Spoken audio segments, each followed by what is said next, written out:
Hello, all, and welcome back to another episode of Movies and Us, a weekly gathering place filled with conversations about movies, stories, and connection.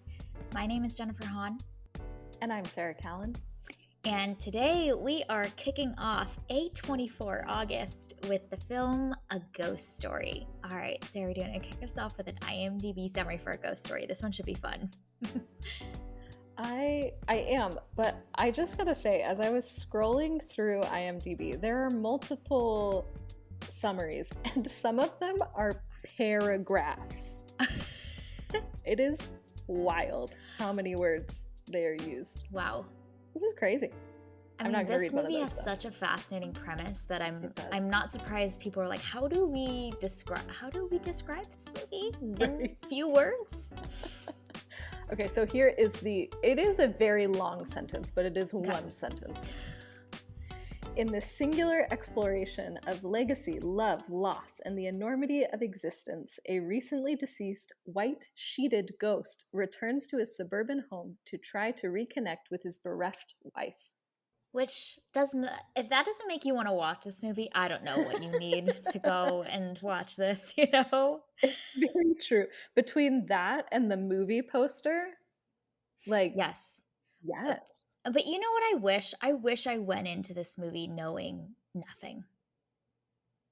Yeah. I think it would be a more frustrating experience, but I think it would have been so interesting to grapple with what is happening on the screen and what journey am I about to go on, because we've seen a lot of A24 movies and sometimes they start more mellow and they ramp up really quickly, and I just think that having to do that work would have been really fun.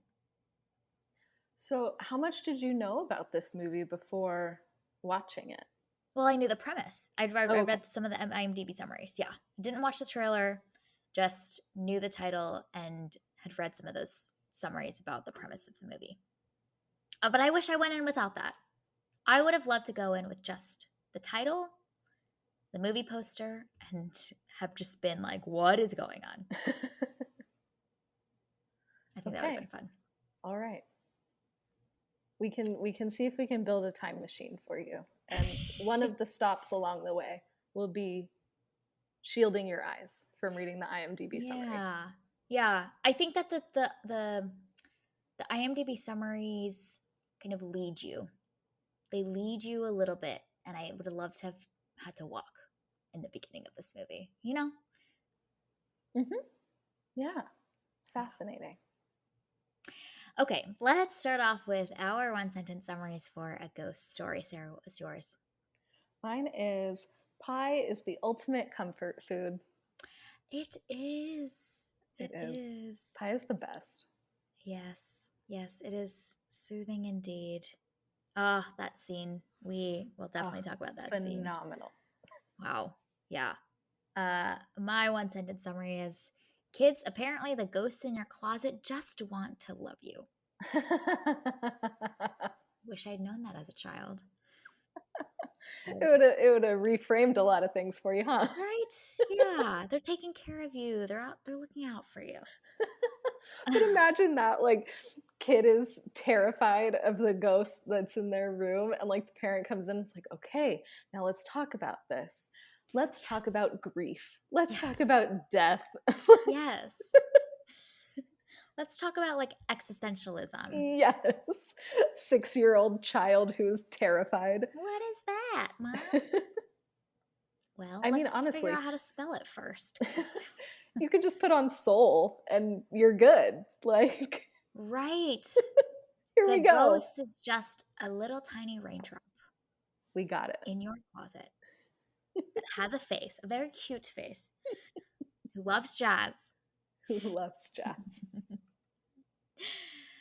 Okay, well, this is going to be really fun because this is a type of movie where there's just so much that's up for personal interpretation and really is what you bring to this. And I love those kinds of conversations. So I am so intrigued to hear your thoughts about A Ghost Story.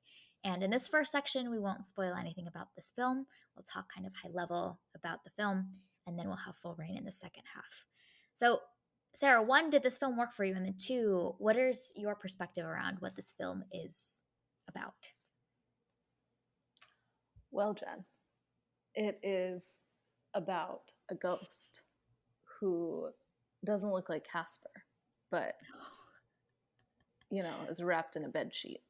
No, I have some mixed feelings about this film. I loved the first hour of it. I was like, yes, I am here for this. I don't care that this is just a dude wearing a sheet as a ghost. This is brilliant. I am in this movie.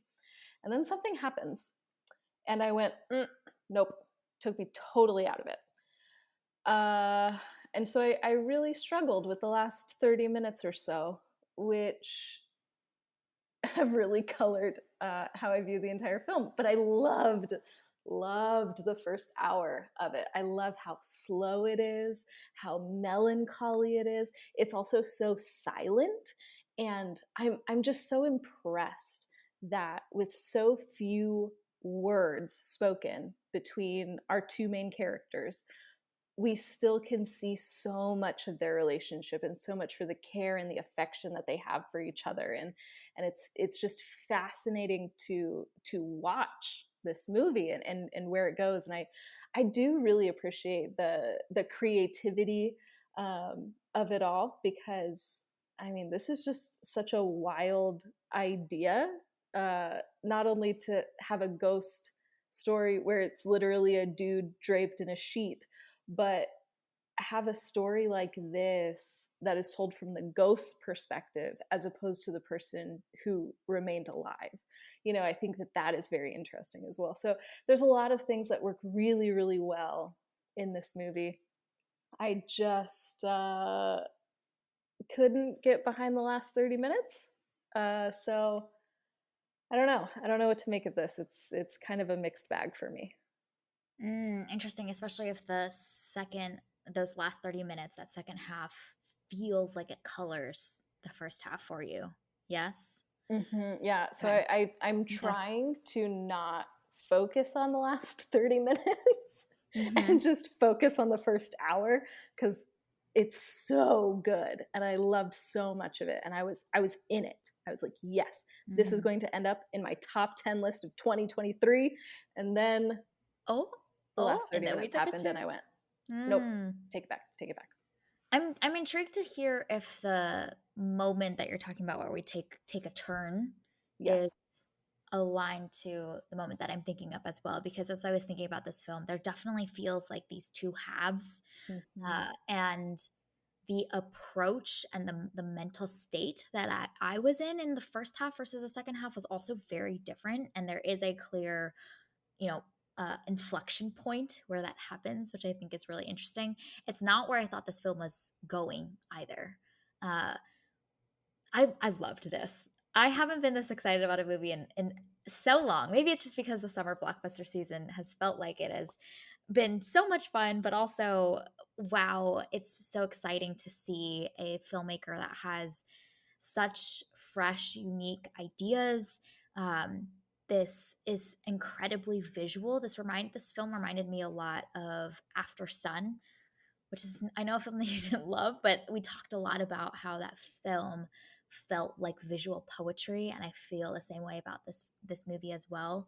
It's very in line with David Lowery and his sensibilities around creating visuals that are so evocative, and there's so much of that in this film. The cinematography is absolutely beautiful. The score is doing so much Oh, and able to yes. capture so much nuance, and it's just this, nothing about this premise should work as well as it does, but he is able to execute it, and that artistic sensibility was just so exciting to see again. So I loved this movie. I think that there's some really interesting choices and events that happen that have really just been swirling around in my mind, and I'm intrigued to hear your thoughts about them. But what I love about those moments is that they really can be interpreted in so many different directions, and that's just fun. It's good art is just such a conversation starter, and we all take different things from it. So,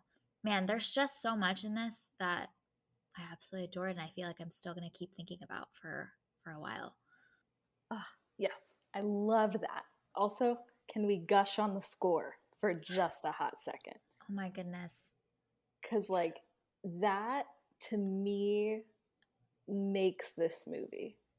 Like, Mm, there, if you're just looking at it, it is a dude wearing a sheet with some eye holes cut in it. Like, that is ridiculous.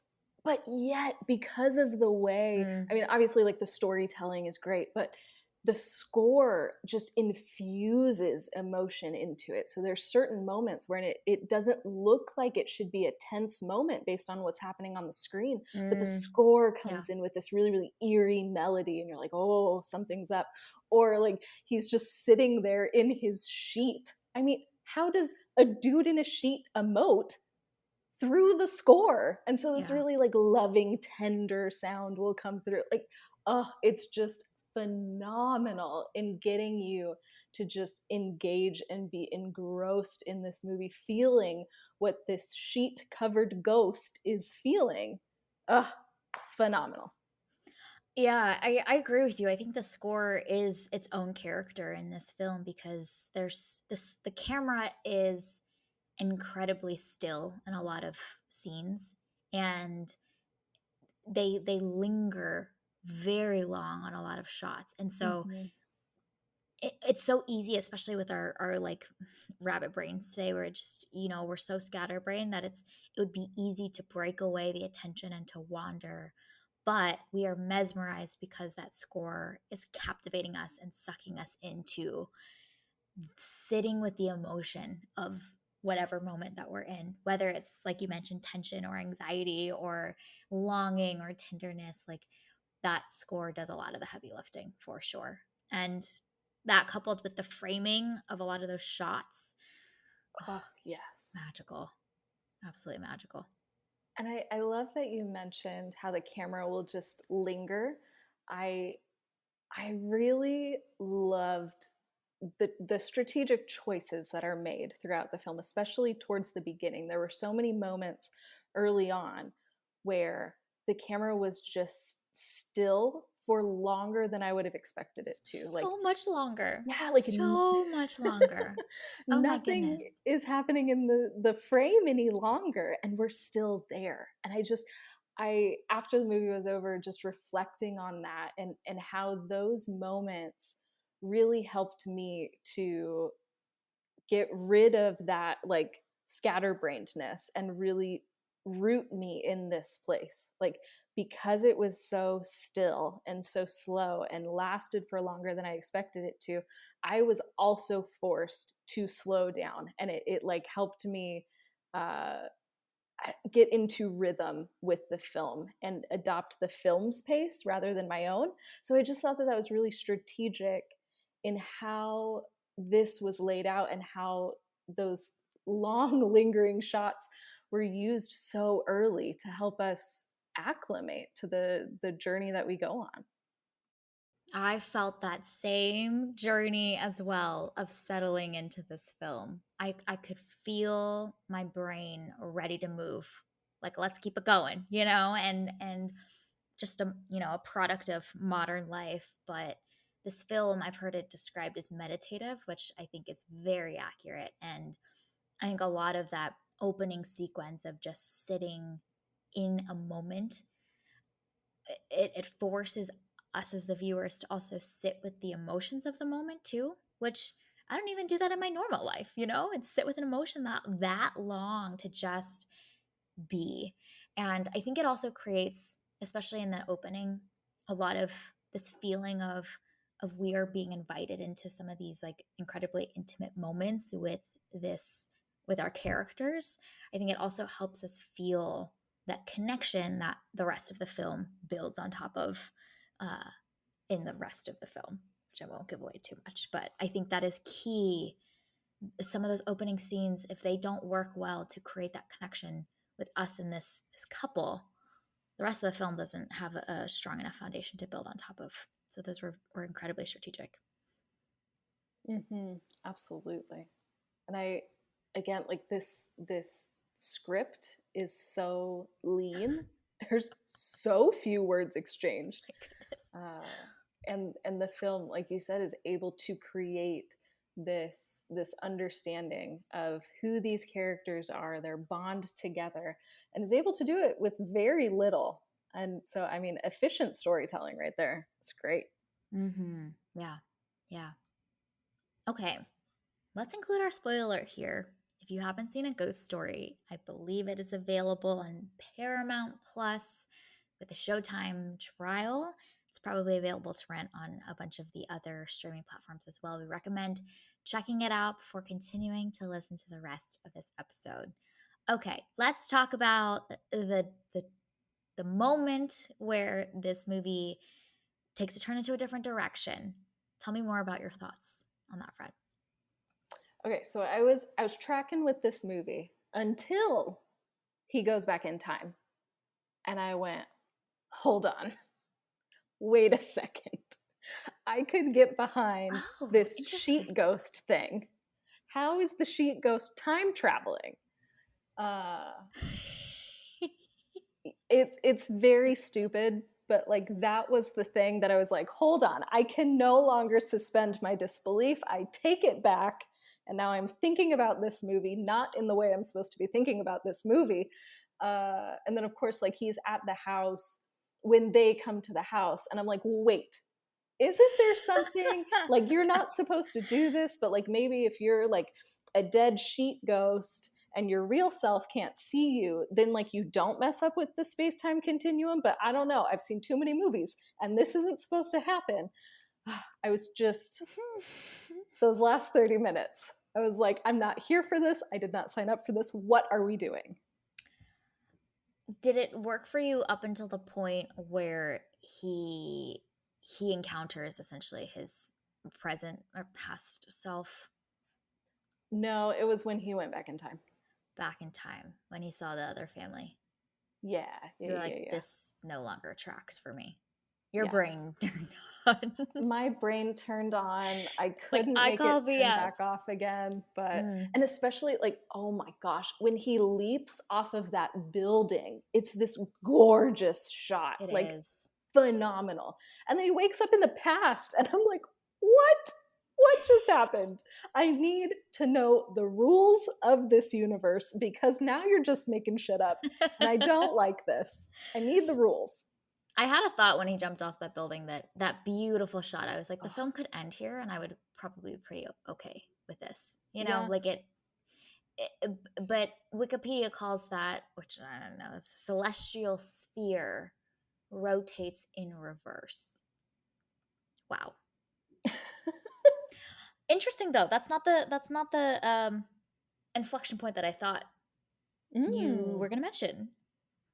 Um because the one that I'm thinking about, when you said 30-minute mark, I was like, oh, okay. I think the thing that I'm thinking about is around the 50-minute mark, and it's the conversation, the monologue, the like where Yes. 90% of the words in this movie happen. Yeah. Because for me, there is this distinct shift of the first half. We were feeling and experiencing the emotions and the mental state and the longing and all of that. That monologue ushered in a like cerebral second half for me, where that I think maybe that's why the going back in time and seeing this like connection to the land stuff worked for me, because so much of what that man at the party talks about is this idea of like, does anything matter? And we are but blimps, in this time warp, and all creative pursuits are meaningless, da, da, da, da, da. And us traveling through time feels like it opens up this mental space for me of thinking about this at the macro scale, whereas the first half we are in the micro scale, just connected to this person and him having to watch his beloved go through the stages of grief and all that kind of stuff, right? we go from micro to macro all of a sudden. So that's why it worked for me, but I can see how you were like, ah. Especially when he sees the second ghost of himself. I wonder if you were also like, wait, what? Right? It's I, like, I too was what are like, the I don't know rules? what this means. Like, I don't, I, we have so many like time traveling movies and multiverse movies. And I'm just like, something in that just broke the multiverse. But that's not what this movie is. So it's Mm-hmm. fine. We're gonna let it happen. But I was I was bothered. It's very meta. Yeah. He is observing his conscious self, who's observing his physical Ugh. self. I also think like But I think another reason why that bothered me so mhm. much is because he no longer has agency. And so it's just this like, oh, there's my real self who's coming into this house. And I, as the ghost self, am going to do nothing to try and help the real self from becoming the ghost self. You know what I mean? Like, and I get that's not what this movie is about. I understand that. But in my head, I'm going, if I am a ghost and I am watching myself, I am going to try and do things to help myself stay alive and not become a ghost. Mm, But again, that's not the point of this movie. But I was just so yeah. bothered at the I'm just going to stand here and stare at my real self. Like, what are you doing? Interesting. So you gave the ghost far more autonomy than I gave the ghost. Yes, I did. Because to me And the that's my ghost is mistake. like he is just he never had autonomy. Like in all of those scenes. I mean he does. I mean in the movie he does. He smashes some things and whatnot. But in a lot of ways he is a passive observer at the, like life unfolding and coming to terms with it. Like he is an emotion dwelling in this place and maybe the like longings and desires of this person, but he no longer is has access to this world anymore. But you are like you are a man in a sheet. You can reach out and stop him from getting into said car. Well, and I think the reason why I got there is because he's able to interact with the physical world. And so I'm like, okay, yeah, if you can smash plates and like throw a tantrum at the piano, like why can't you do something? Like Mm-hmm. presumably you would recognize this was me. I can maybe remember what I was thinking and what I was doing. Like maybe you could like engineer something so that your real self would have to stay at home that day instead of going to work and getting into a car crash and dying. I don't know. Like if you could smash a plate, you can do other stuff. Why not do other stuff with a purpose? But that is not the purpose of this movie. But I was bothered. I can feel that from you. So why does that color the rest of the movie for you? Just because it's the end Mm, of okay. it. Like that's purely it. Uh, and I don't. I think what's hard is I'm not quite sure how I would end it. And that's what I was thinking while I was watching. I was like, oh my gosh, I'm loving this. This is great. Where are we going? There's 30 minutes left. What are we doing? Mm-hmm. Mm-hmm. So like I don't have a good alternative, but the time travel took me right out of I see. I see. This is where the A24 artsy fartsy stuff is really shining. You know? it. You're just Hmm. like there's like all these philosophical musings intertwined in there that feel like a response to that long monologue by this Mm-hmm. mere man at this drunken party. Yeah. So I'm curious your thoughts about the ending. The whole he opens up the note, he vanishes. Thoughts on that? Or were you still wondering how he got there to begin with? No, I wanted to know what the note said. But Me again, too. that's not the point of the It's movie, not, and it's yeah. just me being nosy. And so it's like, okay, cool. I'm glad that the dude in the sheet got closure. Yeah. Why did we have to travel through time to get closure? Like, Mm. why couldn't we have gotten closure earlier? Maybe before we destroyed a person's home and terrified all of their children. Like, I don't know. Maybe let's work out our stuff without having to time travel. But everyone has their journey, including this man in a sheet. Man in a sheet. Uh, I loved the ending, but I think that I loved it because it is paired with the other vanishing moment with his little friend. Oh, yes. In the previous a couple scenes earlier, where the bulldozer destroys both of the homes, and um, the other ghost says, "I don't think they're coming," and then vanishes, and it it feels like the both of them have achieved some level of acceptance, but how and what acceptance they've come to terms with are so vastly different.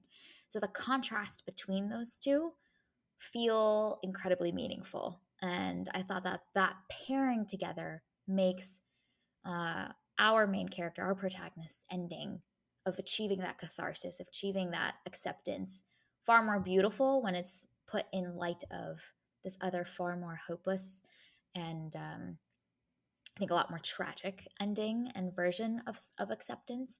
So I loved that one two that they do with those two scenes. I thought that was so great. Oh, yes. I loved his little sheet ghost friend.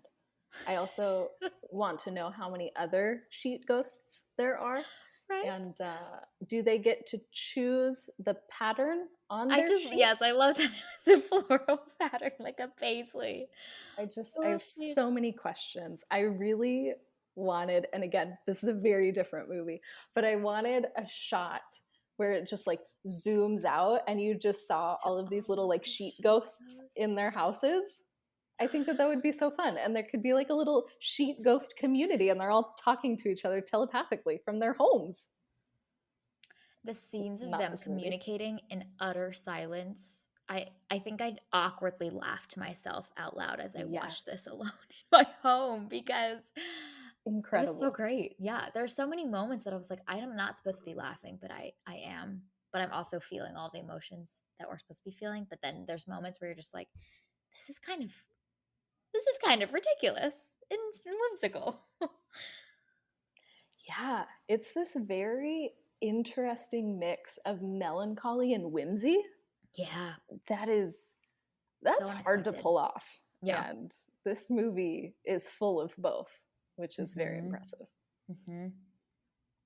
Even in some of those scenes where, as you've referenced his little temper tantrums, they also have that same blend of being expressing an incredibly difficult emotion with a hint of levity it's intertwined in there as well, which I just thought was so fascinating because I think that in most cases would read as terrifying or um, uh, menacing or eerie. But there's a level of like he is a child expressing these emotions that he doesn't know how to deal with, and because we've also seen this ghost man be so still and so restrained for so long that when there are these moments of outbursts, they feel like I feel the catharsis with him too. That momentary feeling of like, I don't know what to do with these emotions. I need to do something. Um, and there's something just like deeply human about that I just thought was really sweet and didn't expect to feel that level of wow, this is oddly endearing versus I'm terrified by this ghost man. Yeah, I think a large part of it is just because it's a dude in a sheet. And there's something uh, that's just so whimsical. It's so silly. And so even in some of these like very heavy, weighty emotional moments, you still know that it's just a dude in a sheet. And so it brings some of that lightness to the heaviness, which I Mhm. just find fascinating. Mhm. Yeah. Yeah. There were a couple moments where I was just envisioning them filming this on set, you know? Right? What W a what an interesting experience. the there's a visually, there's some, like, I think, great choices that were made as far as how to execute dude and sheet. Um, for example, like, the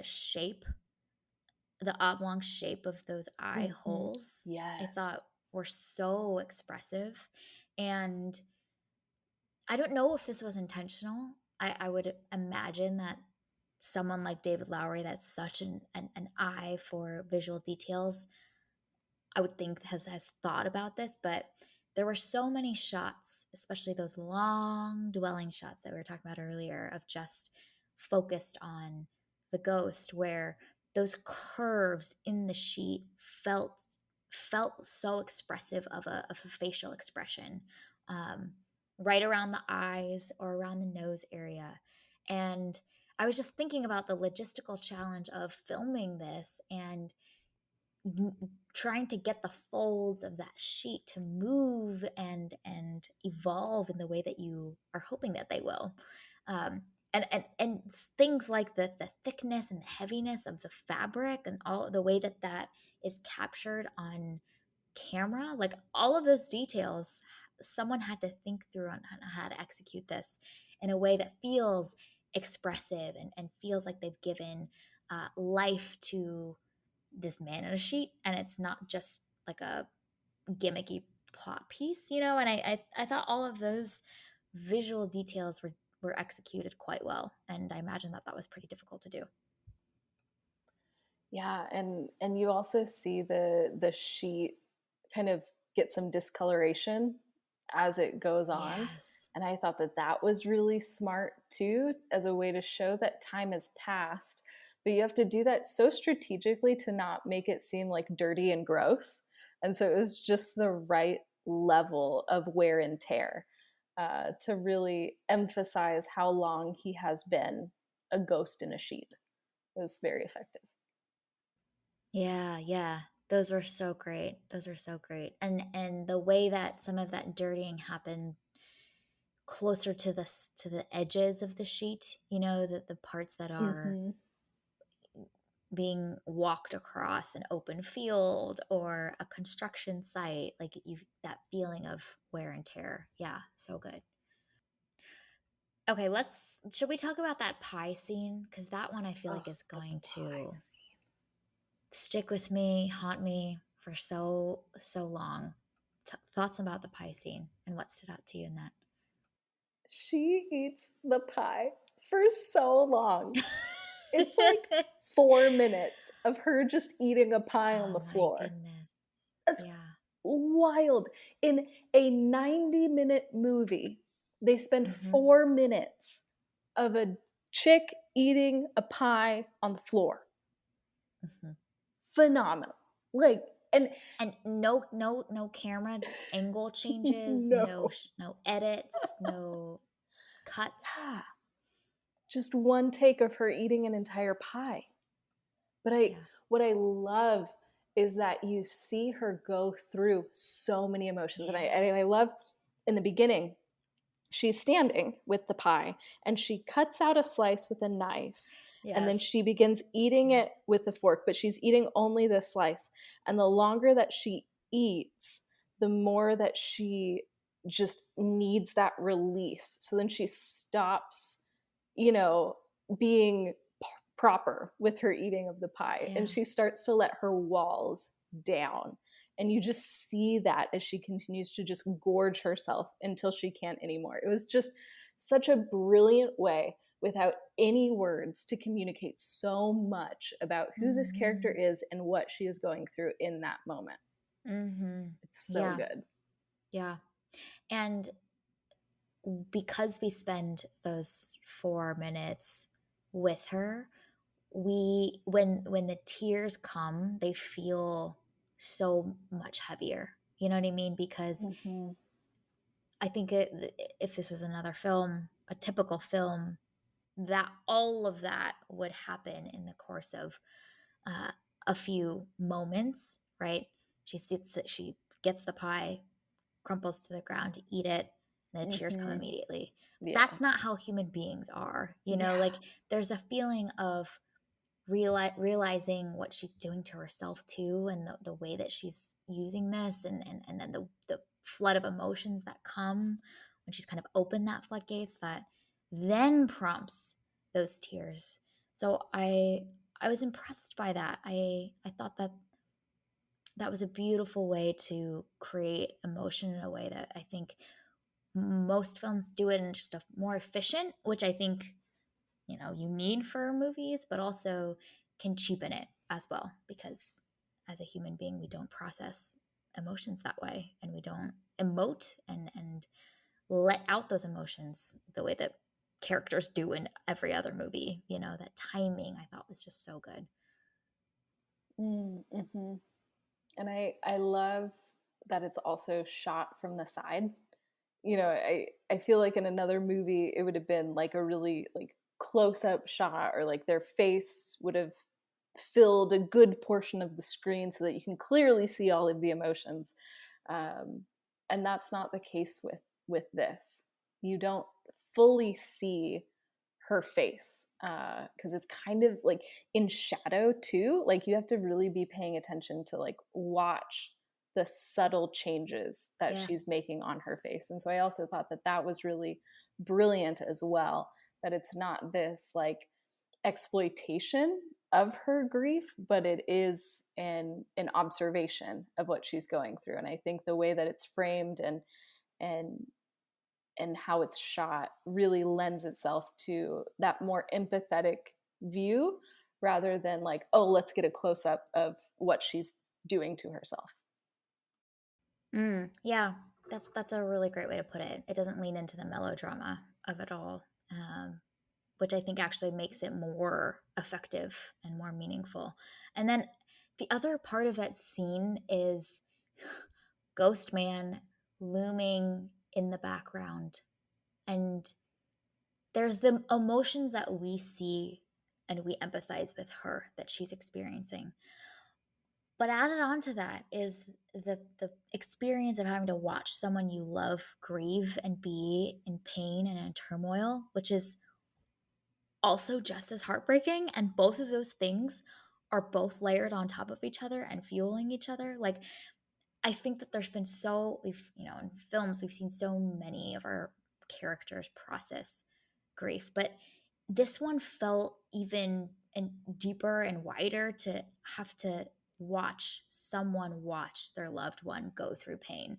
It's just a whole nother layer piled onto an already effective emotional scene that I just thought was so smart. And he's pretty blurry in the background, but that looming presence there is so apparent to us as well. Mm-hmm. And also what a good reminder of how she feels, being in this house that he loved, that he spent so much time in, uh, and he's no longer there. And so probably in her mind he is looming there, his memory is looming there as well. Yeah.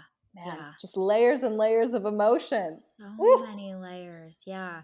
I think one of the things that I loved in this first 30 minutes is the way that it's shot when we are observing and watching her figure out how to pick up her pieces of her life.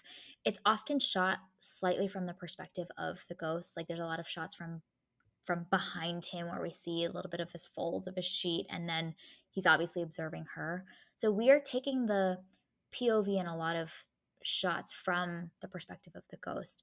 And I think it creates this sense of us intruding on this incredibly private moment of this woman and this character, in a way that I haven't felt in maybe other scenes that are shot more vanilla and more matter of fact, where we observe the characters come in, and it feels like we are truly just an observer. But in this first 30 minutes of this movie, I felt like I was almost intruding on these private moments with these people, these incredibly intimate moments, and so I feel like that cinematography did a really great job when she is processing that grief, and all of those scenes being shot from the perspective of the ghost man feels like we are invited into, or maybe intruding on, these very personal scenes for this human being that I was like, I feel like I shouldn't be here, and neither should this ghost man be here,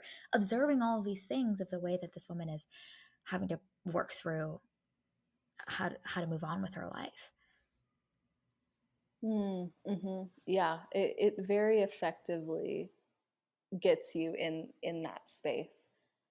Yeah, and I think so much of it, like the camera being so stationary for so much of it. I think maybe Mm-hmm. the aspect ratio also plays into that a little bit, where you're like, this is a little bit different than what I'm used to, and maybe like the fact that the screen is a little bit more limited helps you understand how limited like your perspective is, that there's other stuff going on but we can only see this piece of it.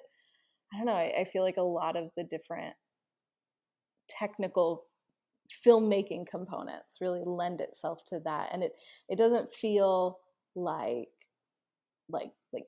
voyeurism or anything like that. Like we shouldn't be here in like a negative way, but in a wow, this is such a tender, intimate, grief-filled moment, and we're just kind of passengers along for the ride. What an interesting experience they made for us in this film. Mm-hmm. Yeah. Yeah. What are your thoughts on the aspect ratio? I loved it. The rounded edges? Oh, it was Wow. great. Yeah. I was shocked, but I loved it. I I was too. I tend to be a sucker for an aspect ratio that's a little bit Me different too. though. So I'm I am surprised at the rounded edges though. Right? That It's so feels, fun. I don't think I've seen that before. We've seen, narrow aspect ratios in other films. Wes Anderson plays with it Mm-hmm. a lot in The Lighthouse, so many others, but the rounded edges, I don't know what to make of it yet, but it definitely felt very, very significant to the experience of this film. Yeah, I think it does lend itself to some of that whimsy that we were talking about, but I also think um, helping bring like a softness to this film as well. Like I feel like it wouldn't look right if there were those hard corners. But I don't know, the roundedness just feels more Oh, inviting interesting. into this exploration. Mm, Um, mm-hmm. Mm-hmm. and I also think like it's effective. It was effective for me in transporting me to like this different world where the rules are a little bit different until we time traveled and then all bets were off. But at first, like it Ah, really helped me because it just looked so different visually. Like mm, this, we don't know exactly what time it is or where it is. So it's kind of familiar, but this is something different. And I feel like the aspect ratio really helped with that. interesting. Yeah, yeah. And I think also with sometimes the more narrow aspect ratios with the hard edges, part of the thrill or the visual excitement is like wondering what's beyond the frame, right? Like, Mm-hmm. and with the rounded edges, I didn't have that same sense or same curiosity of like extension beyond the edges and the borders of what we can see. I was like, oh, everything that we need to see is here. And it, I don't know, it creates a sense of focus in a way of what's in lens. I don't know. It was fascinating though. Mm-hmm. It's also interesting because it's primarily shot in that one house. Yeah. And so like to feel like we have everything we need here when you're primarily in one location with a smaller aspect ratio is quite a feat. Mm-hmm. Mm-hmm. Yeah. With these rounded edges that Mm-hmm. further even constrain you to Yeah. what's in frame. Yeah. I was tickled to learn that the budget for this film was 100K. It's just Oh amazing. my gosh. It's Yes. incredible, Yes. like, wow. Also, it's a 90-minute movie. Yes, it is. Hallelujah. See, it can be done. Love to see it. Yes. Yes. There's so much packed in here too. Wow. Yeah, there Um, really is. yeah. Another thing that I was thinking about was just the challenge of emoting behind and through a sheet. I have maybe seen a few episodes of The Mandalorian, but from what I've heard, there's so much that's expressed through the mask, and people feel such a connection to that character and whatnot. And similarly, there's so every movement that this ghost character makes feels so deliberately designed. Um, every time he turns, it feels, because he moves so little, first of all, but second of all, the ability to express movement is so limited that anything he does feels like a feast. You know what I mean? Like, there's so much layered in there, um, that he's wanting to express every time he moves. And so, like we were talking about earlier, those temper tantrums feel like the lid is off the jar, and he can finally just be and express so much. But um, there is so little movement that any movement feels significant. Yeah. And I also think like going back to like the cinematography as well plays such a role in that too. Like where is he in the frame? Um, and how is he positioned in relation to everything else also really helps us get into his mindset, getting into his emotions, what he's thinking and feeling, even though he's just a dude in a sheet. Wow, this is a really impressive movie. Like, this should not work Right? as well as it does. Yeah. This should be a disaster. This Why? feels like the test of a great filmmaker and great Oh, artistic yes. visionary, because Yeah. there's so much that's stacked against you in this. Yeah. Your main character is a dude wearing a sheet, Yeah. and There's you're so doing this. much dialogue. Yes. Um, Yeah. It's an intimate study on grief, and your yeah. main character can't use any facial expressions for like 80% of the film. Well, and also there's a pretty limited amount of, like, people in the, like, real world, Mm-hmm. the Mm-hmm. Yeah. physical world, that are able to contribute that as well. It's not even about this ghost observing much of life that's happening. There's actually just a few scenes, a few vignettes that we get. But together, which is why this is visual poetry to me, because together all of those feel so intentionally designed to create meaning. But it's not like we go on a grand adventure with, a family or a couple, and watch, or fixate and stay with Rooney Mara's character and watch her walk through life. No, we actually, I was surprised she doesn't really come back. Like, this movie's kind of not interested in focusing on just this micro relationship between these two humans, and the love bonds that they formed. It's about something far bigger than that too, which I didn't expect. Um, very philosophical in a lot of ways, and it's able to accomplish that in 3-4 vignettes of people and a few couple ghost conversations. It's very Insane. efficient. So insane.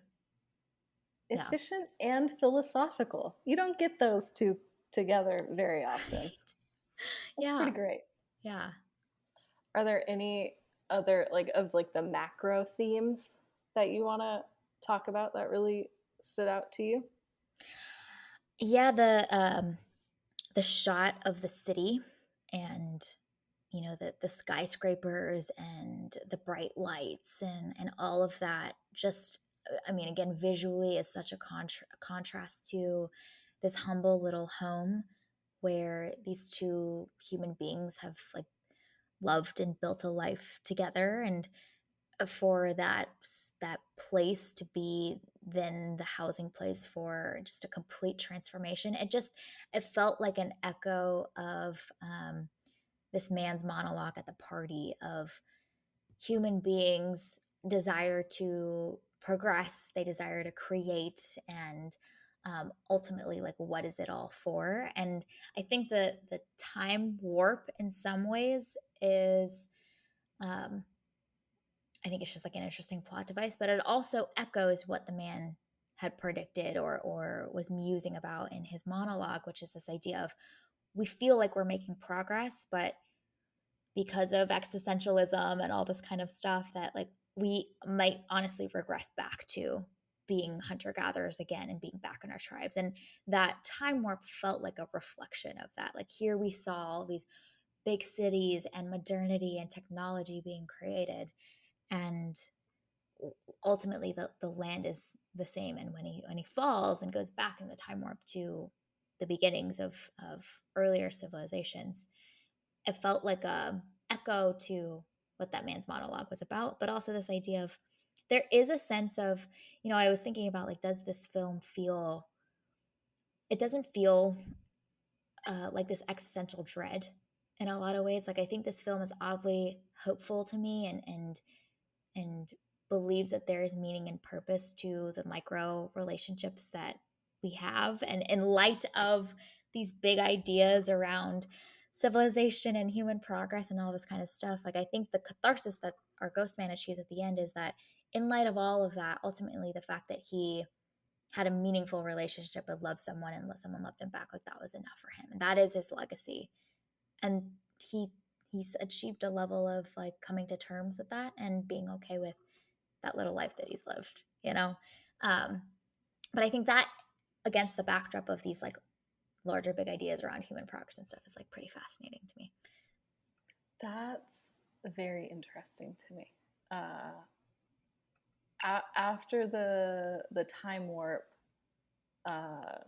what I was thinking about, and one of the things that I've kind of been thinking about after the movie, is about, like, more about, like, land, and that scene specifically when we saw that it was the settlers. My first thought was like, hold the phone. They were not the first people here. And so then of course they're, killed by native people who are defending their land from intruders. And so just thinking about the white people's erasure of native people and claiming lands for ourselves, claiming that white people discovered the land that was already here, with people and families and nations already established here. So, like, that's where this movie took me. Was thinking about all of that.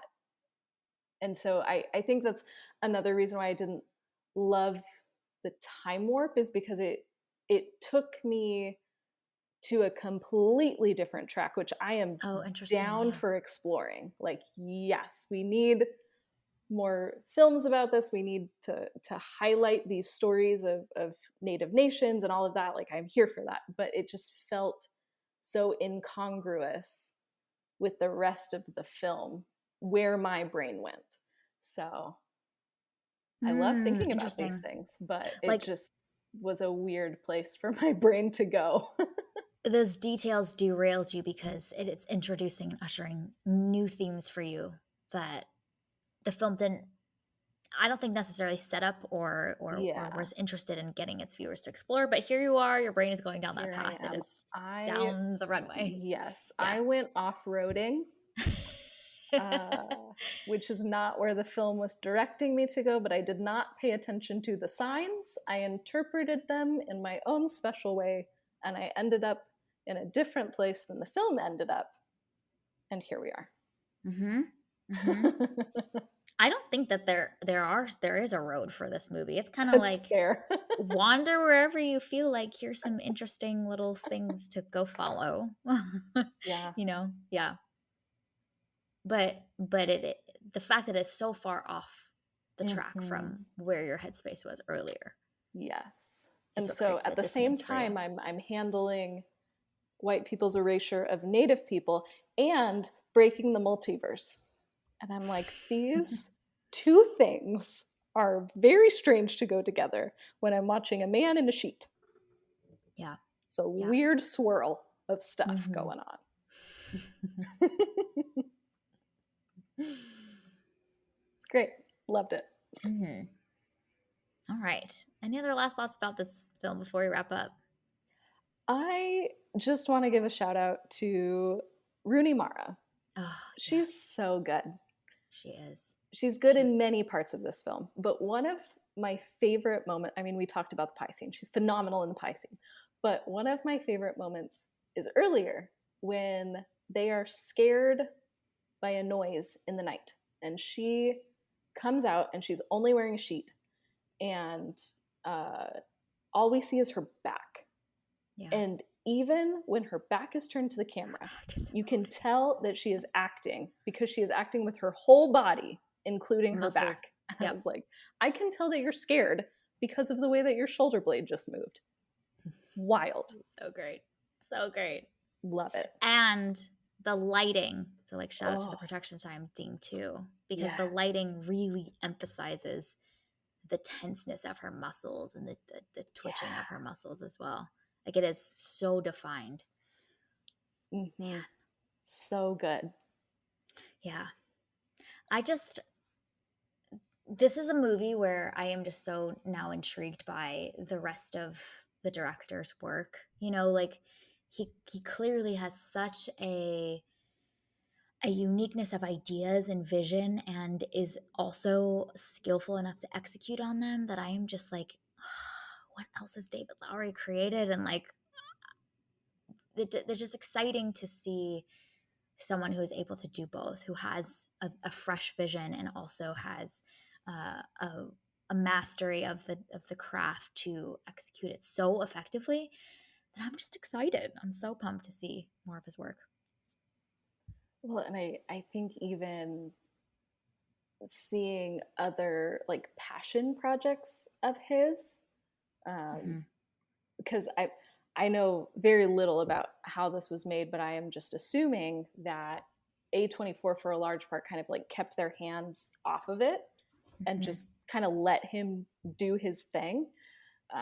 And so I wonder, like, what are his other movies where he was just able to like go and just do what he wants without a lot of studio interference? Yeah. Where he can have creative freedom and not be bound by the constraints of a system. He can go off-roading. He can go anywhere. Hey man, you can time travel as a sheet. That's great. So good. Why not? So good. All right. Well, this was our review of A Ghost Story. What a strong start to kick off A24 August. Oh, yes. So I'm so pumped. Where are we going to go next? Some good places. Yes. All right. Well, you can find A Ghost Story available on a host of streaming platforms. Thank you for listening to this week's episode of Movies and Us. Our name sums it up. We're all about movies and the powerful ways we can connect with each other and the world around us. This podcast is about all of us and our shared stories. Everyone is welcome here, and we're so glad you hung out with us today. You can subscribe to this podcast on Spotify, Apple Podcasts, Google Podcasts, or wherever you tune into your favorite shows. Drop us a review letting us know your thoughts about A Ghost Story. You can connect with us on Instagram and Twitter at moviesanduspod or email us at moviesanduspod@gmail.com. We will be back next week to discuss the film Showing Up. We hope you have an amazing week, and we'll see you very soon.